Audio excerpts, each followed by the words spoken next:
এ হচ্ছে বাংলাদেশ বিমান বাহিনীর যে ঘাঁটিটা।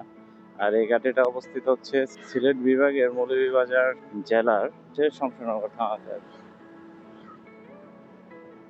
এটার অনেকটুকু আয়তন। এটা এখানে নতুন আরো ভবন উঠেছে।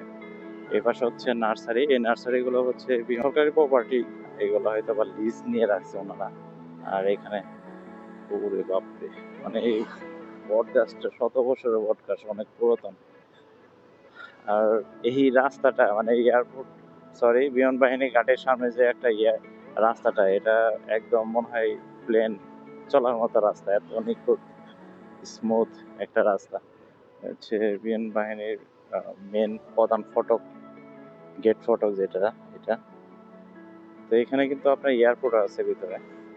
আর এয়ারপোর্টটা হচ্ছে একসময় বন্ধ ছিল, মানে নতুন করে উদ্বোধন হওয়ার পরে মনে হয় বন্ধ ছিল। আর এখন তত্ত্বাবধায়ক সরকার আসার পর এই নতুন বাংলাদেশের যে সকল এয়ারপোর্ট গুলো ছিল যে বন্ধ অবস্থায়, সেগুলো চালু করতেছে। আর চালু হওয়ার ভিতরে হচ্ছে বাংলাদেশ বিমান বাহিনী মানে শমশেরনগরের যে বিমান ঘাঁটিটা, এইখানেও আপনার এটা নতুন করে সংস্করণ করতেছে। আর এগুলো হচ্ছে বিমান বাহিনীর যারা স্টাফ থাকে তাদের ঘর বাড়ি। তারপরে এখান থেকে একদম মানে যেখান থেকে শুরু করছি ওই পাশ থেকে একদম অনেকটুকু আয়তন। আর ভিতরে তো অনেক জায়গা আছে, ভিতরে একটা বিমান বাহিনী এয়ারপোর্ট আছে, খুব বড় পরিমাণের জায়গা নিয়ে একটা এয়ারপোর্ট আছে।